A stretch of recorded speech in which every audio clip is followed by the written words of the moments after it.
Hi, everyone. Thank you so much for joining us today. We're so excited to be speaking to you about Library Giving Day. I'm Kristina McPhillips with Carl Bloom Associates. We've got some wonderful people on the line. We're going to talk to you about how you should continue fundraising in light of COVID-19, specifically around Library Giving Day. But before we go ahead and get started, I do want to tell you that you are all muted right now, and this is really kind of an open webinar. We want to hear from you. We want to know what you're thinking. So there is a question box, and we'd like you to ask us questions, and we intend to answer those questions on the call today. So please open dialogue. If as the speakers are going along, you are inspired by something that you're doing and you want to share that with us, we do want to hear from you. So again, very open dialogue. We're all in this together. It's a unique time. So with that, I'd like to go ahead and introduce the people that are going to be speaking today. We've got some great folks who have volunteered to share the things they're doing. On the next slide, I'm going to tell you about the speakers. So that's Brian Lawrence from the Seattle Public Library Foundation. He is the Deputy Executive Director, and he's going to be speaking with us first about the things that they are doing at the Seattle Public Library Foundation regarding Library Giving Day. And then Amy Renegar from Nashville Public Library Foundation. She's the Director of Community Giving. She's going to tell us a little bit about what they're doing, the changes that they're making around Library Giving Day. And then Lauren Arana from Brooklyn Public Library, who is the Director of Individual Giving, will go through the different things that they're doing. And then to wrap it all up, we've got our very own Cassie Caccaro from Carl Bloom Associates, my colleague. She's our Creative Director.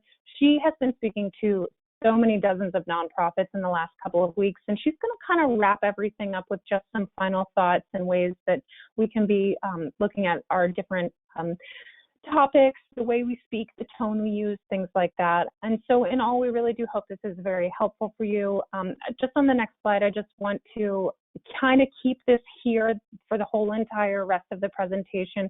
We want you to know that you can, like I said earlier, post your questions in the question box. And at the same time, you could visit librarygivingday.org while you're listening to us, and feel free to kind of float around there and look at different things. We have updated librarygivingday.org with some information about fundraising during COVID-19, and we hope that that's very helpful for you. So without further ado, let's get started. Brian, I want to call on you first and ask you to tell us, what is the Seattle Public Library Foundation doing differently to encourage donations this year? Well, first of all, thank you, Kristina,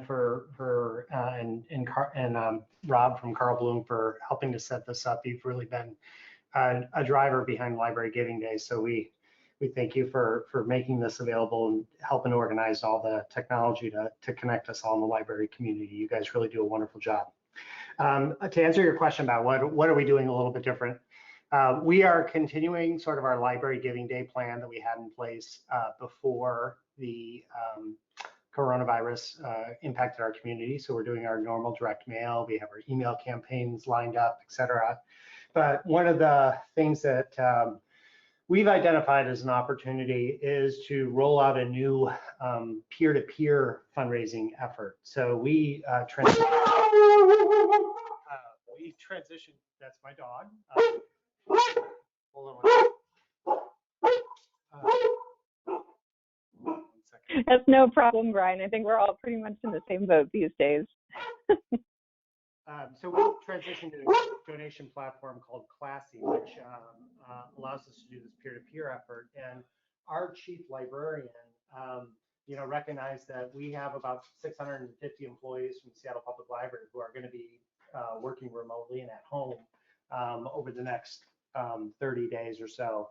And so we have accelerated our efforts to roll out that platform to sort of encourage our library staff to take advantage of this new sort of peer-to-peer opportunity. We're also taking some of the funds that we were going to spend on like Library Giving Day promotional materials, like our posters and branch stickers and whatnot, and we're going to move that over to sort of our Facebook posts and some of the online ads that we're going to be doing. So we're not necessarily going to not invest as much as we were going to in Library Giving Day, but just reallocate those resources.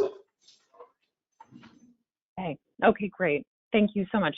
So in addition to that, I wanted to know, have event cancellations impacted your library giving day plans?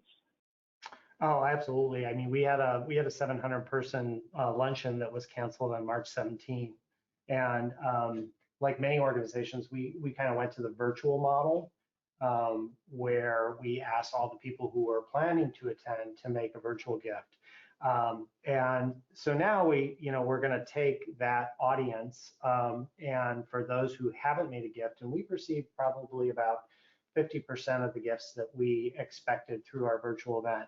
And we're going to try to capture those via Library Giving Day. So, and we're going to, subtly include that, the notice of that cancellation in some of our Library Giving Day appeals, so that people are aware of, how that impacted our fundraising ability. So we're being very intentional about sort of what our messaging is, how it matches the tone of our community, and how we're supporting the library going forward. That's great. And I know that later on when Cassie, the creative director, speaks, something she's been telling us too is that local messaging is really important and transparency is important. So I'm really glad that you're talking about that. How do you respond to the feeling that other COVID-related issues might capture more attention and might maybe now is not the best time to fundraise? And Brian, I think this is an important question because I would say a lot of people on the line are probably thinking to themselves, should I still carry on with a Library Giving Day campaign with everything that's going on? How will I be heard, and how do I stay relevant and make sure that I'm sensitive to the things that are going on? And that's a great question. So I think there are a lot of sectors that are being impacted right now, and we know from our donors that they care passionately about our cause, our libraries, and we feel that it's exactly at this time that we need to accentuate what we are doing to improve the situation in our community. And the other thing that we've been using the time that we've been working remotely to have a lot of one-on-one calls with donors, and connect with some of our major donors in particular. And what we're discovering is that people really they value their libraries. It often, we can't ever overlook the fact that people experience tremendous joy from being able to give. Giving does provide them with joy. So let's create those opportunities to continue and sort of stay the course with your fundraising efforts. Just make sure that, again, you're adjusting your tone to match the mood of your community, and your messages are sort of appropriate for the community. But we have seen a number of people already make donations through our first Library Giving Day appeal that dropped earlier this month. And we're seeing great results from that drop so far. That's really wonderful. Actually, I feel glad to hear that is the result. Okay, good. And then one final question for you before we talk with Amy for a little bit. As you and the library look long term, how are you positioning the library's services, which I think is so important, communicating your value to the community in this time? But tell us how you're positioning the library services. Well, we're kind of really focusing on two areas right now. Number one is, I would call it like right now needs, like what are the services that the library is offering at this moment. So of course, obviously some of the online, the digital services, the virtual story times, et cetera. So those are easy for the increase in digital collections. Those are areas where a lot of people can sort of grasp and understand pretty quickly. There's another component to it that we're going to be messaging a little bit, which is once our branches reopen and once our community comes out of this crisis, we know that there are going to be a lot of supports that are needed to help and serve people who have been impacted by job displacement and the sort of the economic disruption. We know that there's going to be people that are confused about, when our taxes due. So services like our tax help, the aid packages that are coming out from the federal government. How are people impacted in the community able to access those? So things like job search assistance, and even, social isolation. We all know that, our good friend Eric Kleinberg wrote about palaces for the people and about the importance of library as social connectors. We know that when the libraries reopen, there's going to be a tremendous need for people to want to, come together in one form or another, but also access critical services and gain knowledge about what's available to help them and help our society sort of transition into health again. Okay, I really like that messaging and positioning. So I hear you saying things like every library should not be afraid right now to talk about the things that they're going to be doing in the future and to talk about the good services they're providing right now. You're really laying the groundwork for future fundraising. You bet. Okay. All right, with that, let's please go on to Amy. Amy is at the Nashville Public Library Foundation. Amy, I'd like to ask you some questions. So how has the current situation with COVID-19 impacted your plans for Library Giving Day? I know we talked about a month ago and you had some really robust plans, but has that changed? Well, and first, just to say thank you for hosting this webinar. It's incredibly important that we're all together talking about this situation. I want to start with, for those of you who aren't aware, Nashville was actually hit with some devastating tornadoes about 2 weeks before the city shut down, before the mayor ordered the stay at home. So we were already in the weeds with how we talk about and position our messaging around the fact that the Metro budget and our customers and even 2 of our libraries were affected by the tornadoes.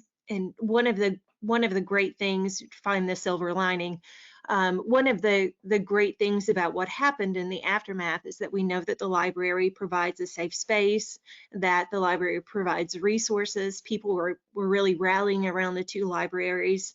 They were both Carnegie libraries that were damaged. And the library did a great job of sharing that message, the message of hope. And just continuing on to now what's happening with COVID, our library has continued to do a great job with messaging. And we get the library director sends out at least a weekly message letting people know what's available. And the foundation has really created a united front with the library in terms of their marketing. So we are sharing everything. We're already sharing stories and messages. So we've actually grown a bit closer through this. Our Marcom department and the library's Marcom department has really tag team to let the community know that we're here. And so one of the things, just to transition to Library Giving Day and how we're working with the library and creating a message that it resonates, is that we are focusing, so we've incorporated National Library Week activities. These were supposed to happen at branches, and now we're making everything is digital and email at this point. But we are working together with Marcom in finding specific individuals to interview and writing Marcom is writing the stories that we then will repurpose for Library Giving Day. But just some examples of the stories that we're highlighting and some of the customers that we're interviewing. We have a great program with Metro Public Schools, and a joint message actually went out between our library director and the director of Metro Public Schools, but it's Limitless Libraries. And all of the students in Nashville Public Schools have access, all the students and teachers have access to all of the library's resources. And the library, in response to COVID, just invested an additional $75,000 to bring about 3,000 additional e-resources, and that absolutely has affected and increased the access for students. So we're going to spotlight a family, a parent who is also a teacher, talking about the advantages of limitless libraries. So that will be one of the stories. And then we also have a librarian who is going to talk to, or who had already helped a man find employment. He came in with a floppy disk and had been in his job for 30 years, came in with a floppy disk and said, "This is what I have for a resume." So it's just a beautiful story about the librarian walking him through and actually helping him to get a job. And as Brian stated, this is a story that's a little bit more about the future. We know that unemployment is going to be a big issue. So, we're going to share that story about the importance of the library and how we can assist when we reopen, and even during the digital, with this digital time that we will create, and that we're working on creating some resources that are available online, but to really answer that call for helping people with finding employment. And then just a fun story about, we have a ukulele checkout program with classes. And so there's a young woman who learned to play ukulele. And so it's just going to be her, as she's practicing social distancing, practicing the ukulele, and just how that brings joy. And then we also have a digital literacy program for seniors. And we currently are helping seniors, making sure that those seniors who were served by us, that they have continued access and reminders about digital training. But we're going to tell the story of a woman who actually was we helped her create a Facebook page, and she's now able to connect with her children who are across the country. And so those are the kinds of stories that, one of the great things is that their stories are highlighting what the library offers for people who don't know, how we're currently addressing people's needs with social distancing, but also looking to the future about, how we're available. And so I think positioning with the National Library Week messaging, I think really positioning ourselves in alignment with the library is going to be key to being able to make that ask of people. So really, talking about the importance of the library and the value of the library is the way we're going about leading into making the ask. Mm-hmm. Okay, I really like that. And something that you've said to me, because I know and I realize as we're talking through, there are 3 very large and sophisticated libraries on the line. But what you've said, Amy, is really, you can find the value that you're going to communicate to the community in the simplest story, helping somebody make a Facebook page, or the most meaningful and seemingly small story, the floppy disk. So things like that, every library that's out there right now has at least one, if not many more stories of people that you've actually been able to help right now. And so I think that's really good. So, as we're going through this, pull the things you can. And from that, find at least one story that's going to be a meaningful way to communicate your value to the community. Amy, let me ask you, and I think a lot of others would like to know about the way you're going to incorporate National Library Week, which is right around the corner, into the messaging for Library Giving Day. I think you have 3 days that you're focusing on. Tell me about those. Yes, so we're aligning with the actual National Library Week calendar. And Tuesday is Library Workers Appreciation Day. And again, we're splitting the kind of onus of the messaging with the MPL Marcom. And so the library's Marcom department, they're kind of taking on the Library Workers Appreciation Day. And so that's on the Tuesday nationally. And so our message for that Tuesday is that library staff are the heart and soul of Nashville Public Library. If you appreciate your librarians, let them know. So each of these specific days are a call to action.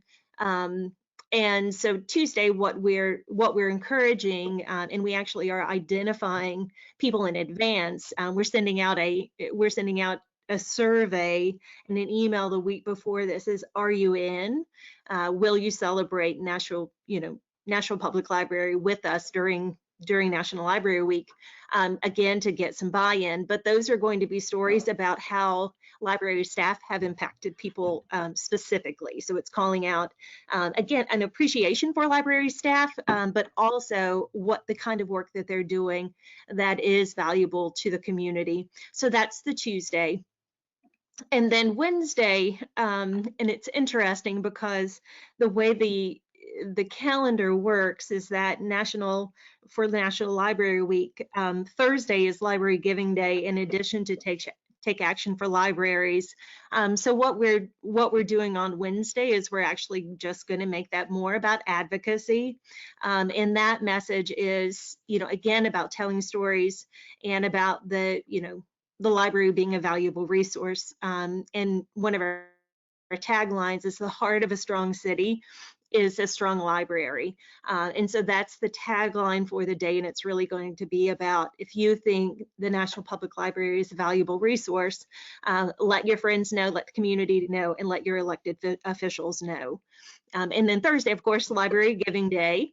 And that's going to be, supporting your library is supporting your community. And the softer message of, if you're able to give, any amount will make a difference. So we're going to tie in with the entire week and a specific message for those 3 days. So that's the plan in terms of incorporating. Okay, great. Okay, now we do have a couple of questions that have come in, and to our speakers, Brian, Amy, and Lauren, let me just ask you these questions, but not have you answer. I just want you to kind of think about what you're going to say, and we'll come back in just a few minutes. So for the three of you, is it better to have events that focus on large donors or more general public to bring in smaller dollar members? So people are wondering, big events or events that focus on smaller dollars and smaller donors. And then there's another question that I'd like you guys to just think about, but not answer right now.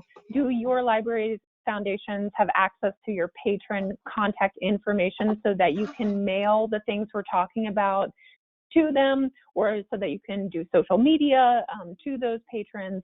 So just pause. And Amy, before we wrap up with you, I do want to ask you one final question. And that's, with the branches being closed and your public and customers kind of distracted about everything that's going on with COVID-19 content, we see it in the news constantly, we're bombarded. Do you have a strategy that the National Public Library Foundation is using to reach a broader audience?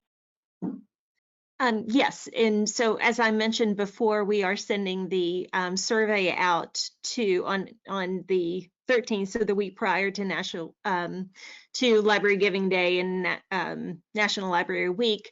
We are sending a survey out, and this is going to go to everyone that's on the public library email list, as well as the foundation email list. So it's going to be about probably 200,000 people, and just letting them know that we're celebrating the library and ask if they would pledge to commit to celebrate with us. And so that's going to go out on the 13th. And then we also have a celebrity, a local celebrity, who will be helping to promote National Library Week. I don't know if who's familiar, but Ketch Secor is the lead singer of Old Crow Medicine Show, and they partnered with us on an event in the fall, but he loves the library. His children love the puppet shows, and he actually wrote a children's book last year. So he's going to do a reading of the children's book on Facebook Live, and then put a plug in, just share why he loves the library, and then put a plug in for supporting the library if possible. So we're lucky to have the influencer to help share this story and to help make the ask. Great. And then just the question about if we have access to patrons information. We don't have access to all of the patrons' information because of privacy, obviously, privacy policies with the library, but the library has agreed to send our ask email to their entire email group. So we're having, we have their support with that. And then we also have an agreement, just so you know, we have an agreement with them moving forward. When they have a new library card sign up, the person can opt out of receiving emails, and they have included the library and the foundation's e-news in that opt-out. So, and this actually started about 18 months ago. And so we get the email addresses of people who sign up for a library card. And all we get is the email. We don't get full address or their names, but that has really helped create a more robust email group for us. Okay. Oh, really quick question before we leave you, Amy. Someone is asking if the woman that you helped set up her Facebook page, did you do it virtually through email or phone? This person is thinking of setting up a tech program to help seniors. Oh, nice. No, it's actually, we have a digital literacy program so we call them cyber seniors. So the woman already had her Facebook set up during that program, but what our program staff are doing is they're touching base and making sure that people don't have questions. So, and just sending them more information. So she already had the Facebook account set up. It's just really going to be sharing her story. And then, making sure we'll probably get a photo or get a screenshot. And just to speak to the fact that we are checking in on our seniors and making sure that they are staying connected during the time. Okay, great. Okay, and I know there are more questions. I absolutely want to answer them. I'm going to go on to Lauren really quickly, and then we're going to pause for all of your questions. And then I'm going to have Cassie Coccaro, our creative director, kind of wrap up how to do appropriate messaging and convey your value and things like that.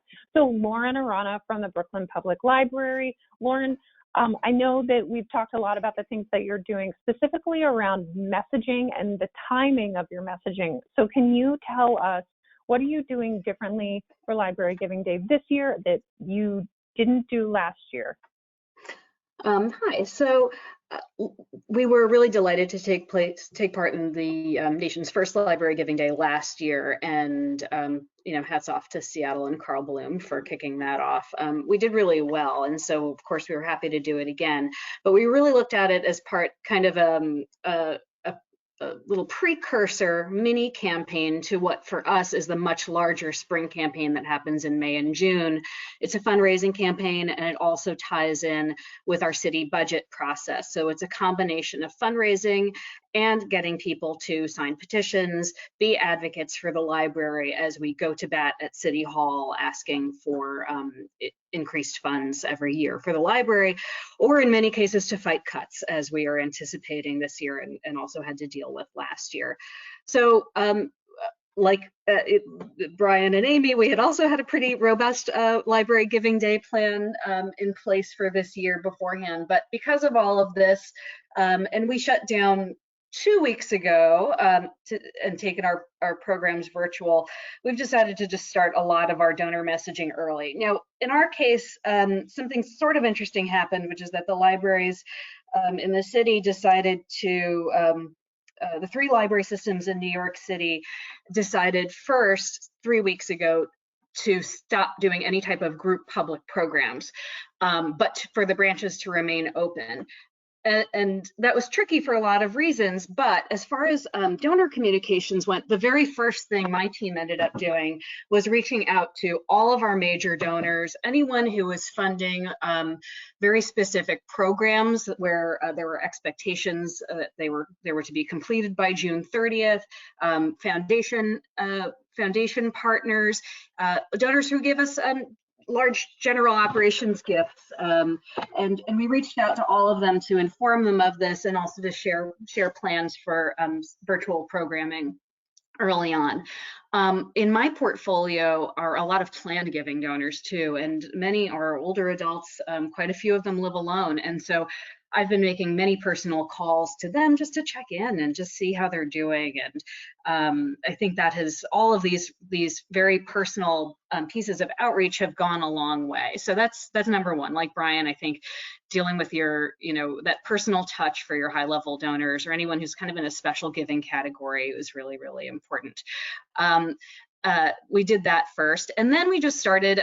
Once we knew the branches were going to be closed and all of our programming was moving to virtual platforms, we have basically started a lot of our we started earlier cultivation emails to our entire community, but especially to donors. So to answer one of our listeners' questions, Brooklyn Public Library and our fundraising operation is all under one roof. So we don't have a separate library foundation.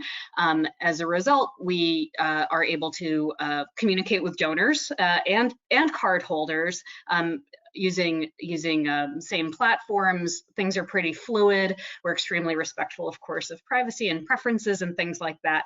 But we really work as a team with our marketing and communications department to take the great emails that they are working on to communicate our vast array of virtual programs, and then to segment them out for our different donor groups with little lift notes. So the donor group might get a separate email with coming from one of us on staff who's like pretty known person saying, thank you, we wanted to let you know about this since you're one of our most valued donors.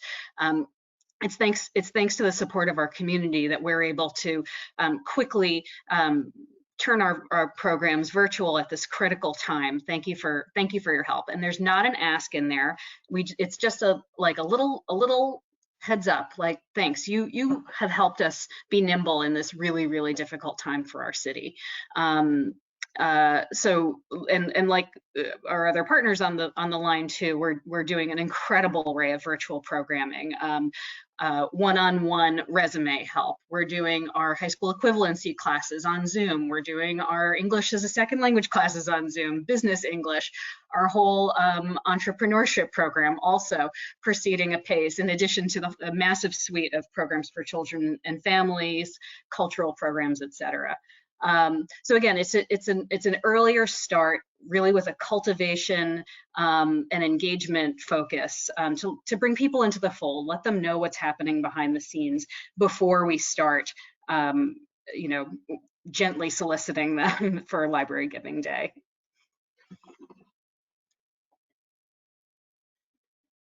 I'm sorry, I kept myself muted. My apologies. So, Lauren, tell us, many libraries already have a spring campaign planned, and so how does Library Giving Day fit into that? And does it kind of lure away donors from a traditional campaign? How do these things work together?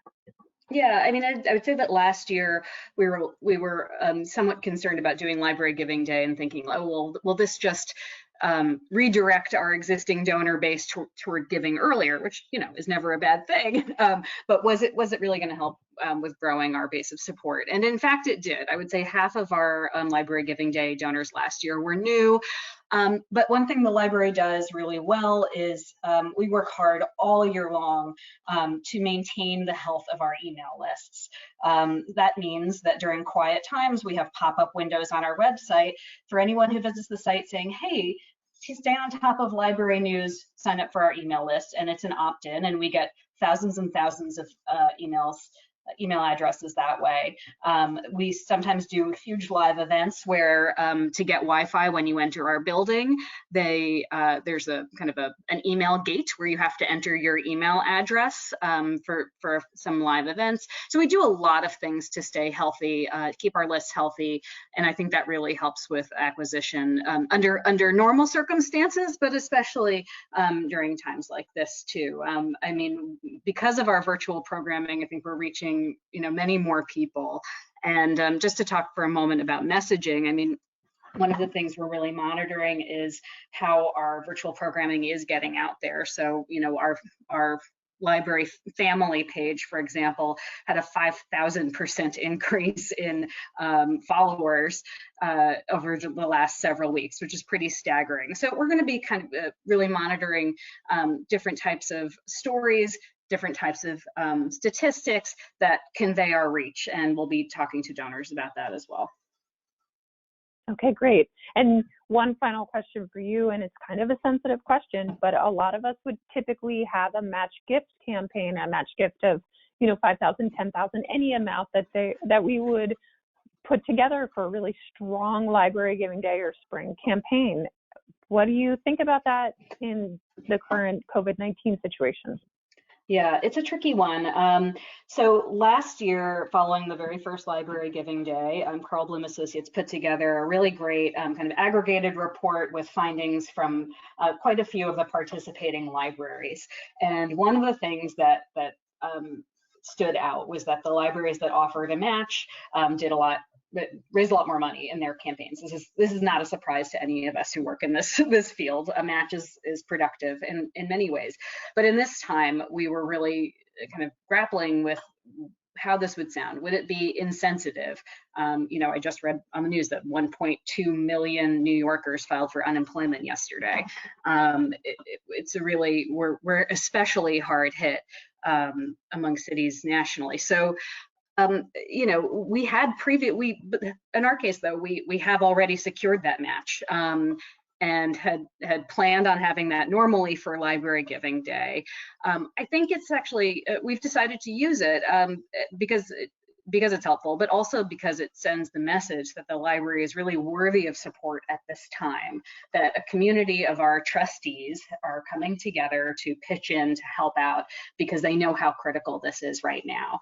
And that's a lot of the phrasing that we're using. It's that, you know, even in these uncertain times, a group of our library trustees has come together to offer this really important match right now. So it's not focusing on one affluent individual. Like, we think that's pretty important for the community spirit of this effort. And I think it also just shows that, like, among the many competing interests in New York City right now, that we have some momentum, and that you know, we are one of the organizations that we've been here for over 100 years. We're here for you now virtually, and we will continue to be here for you in the future. So please be a part of this. Please help us now so that we can continue to be here for Brooklyn.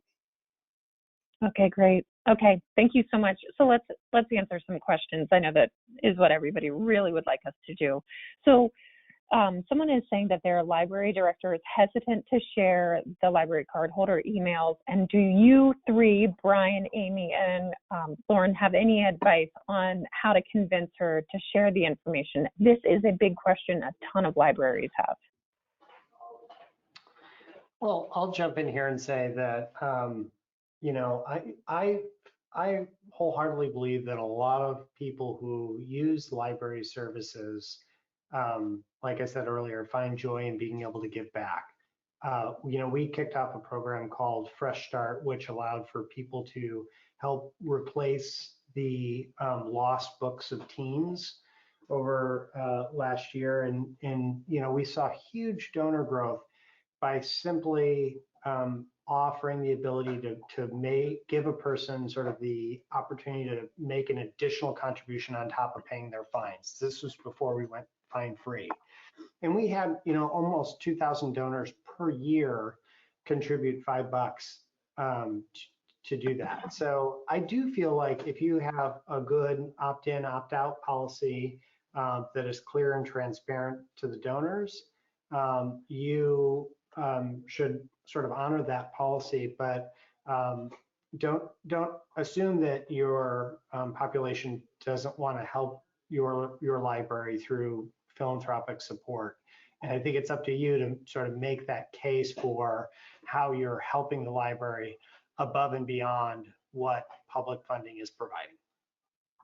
Mm-hmm. Okay. Amy or Lauren, any thoughts? I would agree that the opt-in, I mean, it was an ongoing struggle with our libraries, with our libraries Marcom and collections, and the opt-out option, the opt-in opt-out option was exactly what we needed to make that possible. And then also just understanding and requesting only the email addresses. We were sensitive to the fact that the library doesn't want to give personal information. And so they were comfortable enough with email addresses because people had the opportunity to opt out. But that's all of the information we get. We don't get name or anything else. So those were the two stipulations that needed to be in place in order to get access to those emails. Okay, great. Lauren, anything real quick? No, only because we're all under one roof, so haven't had this particular challenge. But Okay. Amy, I think your workarounds were great, and asking the library to chaperone the email for you makes so much sense. So we have a really good question. I'm going to ask it actually to the general public listening right now, and then if Brian, Amy, or Lauren have anything to say about it. So, is anyone experiencing pushback from the library for fundraising efforts in April and May? If you are, and if that is around COVID-19, go ahead and send us a message. I'm just kind of curious to see. And then, let's see, Brian, Amy, any thoughts on that? We are not, our library is leaning on us in these times. And so they, we just, prior to joining this call, we had a budget call to see how the Library Foundation can continue to help SPL. And, we anticipate that, like many library systems, our city's general fund is going to be decreased as a result of the, drop in tax base and construction permits and all that. So, no, I think our library system is going to be continue to rely on the foundation in even more ways for both advocacy and fundraising to help in this time. Okay. Amy, any thoughts? No, exactly the same as Brian stated. I mean, the library at this point, they realize how much they need the foundation, and again, with advocacy and with giving. So this situation has really brought us together, oddly enough, that we both realize that there's a real need for a united front. So we've had nothing but support from the library.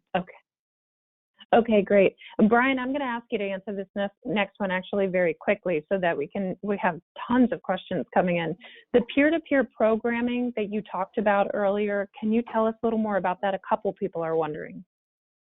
Yeah, so we changed our online giving platform and went to a service called Classy. So it allows us to sort of quickly develop web pages, crowdfunding pages, and there is a component of that that offers peer-to-peer fundraising. So that allows you to create teams. So we're going to create like a Seattle Public Library Foundation staff team. We're hoping our library creates their own staff team. And then some of our table captains from our canceled luncheon, we're going to push this site out to them and see if they might want to create their own team as well. So it's there are a number of peer-to-peer platforms that exist out there. Some are relatively inexpensive, others are more expensive. But we made that change holistically after we have reevaluated our giving tools, our online giving tools, and decided that was a better platform for us to go to. And it just so happens that it has that peer-to-peer module built in. So that's what we're using. Okay, very good. Okay, I'm going to only briefly pause on questions because I just want to ask Cassie Coccaro to kind of go through some messaging with us before anybody needs to get off. You may be wondering what appropriate language to use, how to speak your value. So she's going to kind of clue you in on what a creative director would be thinking. So Cassie, with the very short time that we have left, can you talk about how library fundraisers should change their messaging and tone for this Library Giving Day, which is very different than the one before?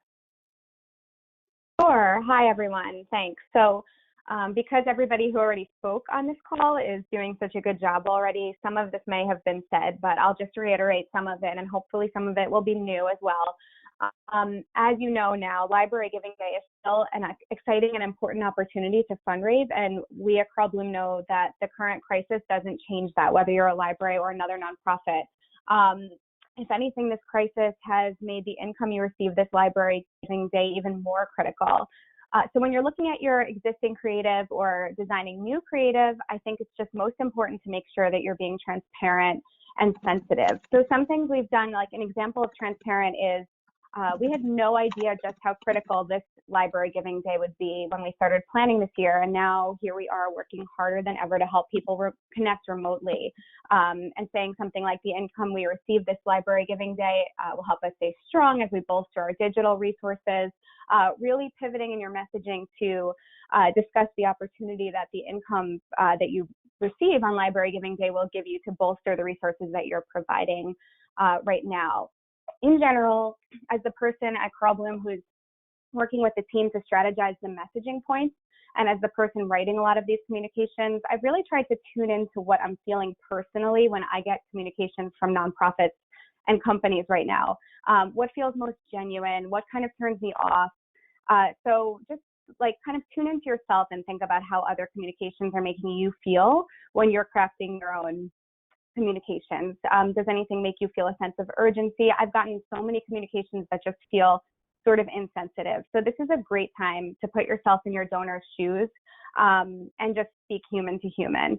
Actually, Brian touched on this earlier, but it's worth repeating. When in doubt, I would also match the tone of your community. Different places all over the country. Obviously, everyone's lives have changed. This pandemic has affected everyone. But I do think that there are different feelings in different areas depending on what everybody's going through. So really think about your community and what they want to hear and what they will respond to right now, and be sensitive and relevant from there. One good thing we've done is we've seen libraries choosing to be transparent about donors' ability to participate this year. So this kind of goes along the lines of sensitivity, but you might want to, for example, include language like, we know that many of our supporters may not be able to participate this year. We understand, and please know that any gift, no matter how small, goes a long way toward keeping us strong for our community right now and beyond, and will strengthen us for the future. So that's some of the messaging, some of the things we've kept in mind as we're pivoting our messaging this year. Okay. Cassie, big question. I mean, normally Library Giving Day is kind of celebratory, but this year does not feel appropriate. What are your thoughts on that? Yeah, so everyone at home is eager to continue learning and growing and connecting, improving their lives. Libraries are facilitating that right now by offering so many services remotely, as you know. I mean, that's a huge value and can be something important to discuss this year in your communications. Not every nonprofit organization has something tangible to offer right now, but you do. You do as a library. So your special digital resources, your online classes, your ebooks, you're really making it easier for people to keep learning and growing even when they're stuck at home right now, and when they have children to educate at home and they're continuing their own education or career search or whatever they're doing at home. You're still here for them. So those are important to highlight in your communications. But one thing I've noticed as I'm receiving communications, and now is very much on my radar as I'm writing communications, is make sure that you're striking a balance when you're sharing that value, because you don't want to seem like you're exploiting this opportunity for more gifts. So there is a balance to be struck, and I think you can just, again, put yourself in your donor's shoes and think about whether or not you're being truly sensitive and honest right now. And I think that is where you will find that perfect balance for you. Okay. And then final question. I just wanted to mention one more point. Sure. I'm so sorry, I forgot to mention. One thing that I love when it comes to the value of your library is reminding people that your library was here before all this. It's here right now, and no matter what, it's going to be here afterward. I think it's really good to remind people that you are an established institution that's worth supporting and that you're not going anywhere. And you can remind people that that's because of the support of library lovers and patrons and donors like them. So that's another thing I just wanted to add. I'm really glad you did. That was a good point. And then of everything that you've said, of all the tips you've given, how can a big system versus a small individual library, how would they change the messaging? Yeah, so I think all messaging needs to be adjusted appropriately depending on what your library, big or small, is offering right now. In general, our advice would be the same. This is still a wonderful opportunity to promote anything your library is doing right now. If your library isn't quite as equipped, is smaller, and you're not quite as equipped to offer as much digitally as some of the things we've been talking about on this call, I think that's okay. I think your messaging can become, Library Giving Day is a great opportunity to, like, here we are, we're strengthening our library so that when everything starts to return to normal, whatever normal ends up being, we're going to open our doors and we're going to still be strong for our community. So I think you really have to, think about what your library is offering now. If you're not offering too much right now digitally, that's okay. I still think that you can fundraise for Library Giving Day effectively. Okay, great. Okay, let's go back to some of the questions with the 10 minutes that we have left. So one of the ones that we talked about very early on was, is it better to have events that focus on these large donors or more general events that are going to bring in smaller members and things like that? And I think for the conversation that we're in right now, having a Brian, Amy, and Lauren, having an event is not at all possible unless you're doing a virtual event. So smaller donors, talking to them, that sounds more appropriate. What are you guys thinking about this? I'll say that, one of the things that I always encourage our team to consider is, look at your donor base and look at where your revenue historically comes in and from what sources, what segments. So if you're the type of library system or foundation where 75% of your revenue is coming in from your small donors, then maybe you spend 75% of your time there. If 50% of your revenue is coming in from your major donors, make sure you're spending 50% of your time there. So kind of do a little bit of an analysis of kind of what your individual revenue streams look like, and maybe tailor your messages there. But I think one of the things that we've taken away from our experience this year is, both hosting an event and unwinding an event are very laborious activities. So we're questioning that balance of, as we do our fundraising, thinking about events, how much are we really investing in terms of time and energy, and what is that return on investment, particularly when it comes to staff time and staff resources. Okay. And actually, if I may, just because we have a few more questions, Amy, I want to ask this one specifically to you because I know we recently had conversations about your board members. How are foundation board members being utilized to help spread the word about Library Giving Day? Do you have any ways that they can be sharing it aside from social media? Any creative ideas? No, it's interesting. We just had I had to hop off the board meeting, the Zoom board meeting earlier. And so I started the conversation with the board members, and in terms of, they're not doing anything outside of social. They are sharing their story. They're in to share their stories, but they aren't doing anything outside of social. We had a large event planned for April 28th. And so we are taking that event virtually. And so in all honesty, the board members are focusing on trying to gain support for that event. And this actually speaks to large donor versus small donor. So we are using Library Giving Day to focus on general messaging and community donors, and the larger donors who typically support the event that we had to cancel. That's the focus with the ask from them. So they are very different. They're different messages. And so again, the board is focused more on the picnic that had to be canceled than they are on Library Giving Day. Okay, understood.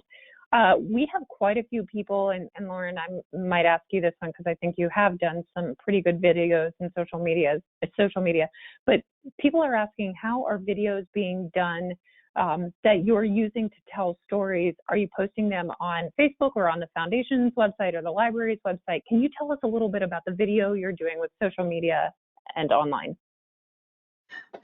We are doing a lot of video right now through social media. A lot of it is on Facebook Live for a general audience. And in fact, we're realizing that we're reaching an international audience more and more as we get all of these comments back from viewers. But that's for general library programs. So librarians doing story times from their home. We did a toddler yoga class today, for example, as well.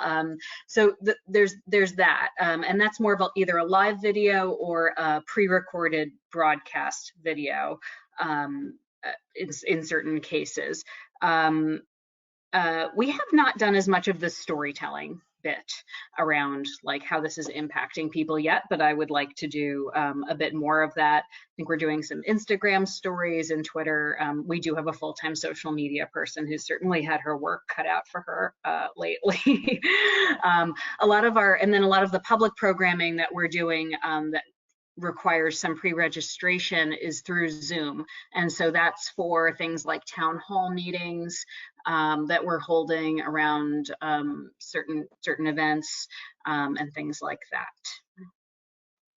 Okay, great.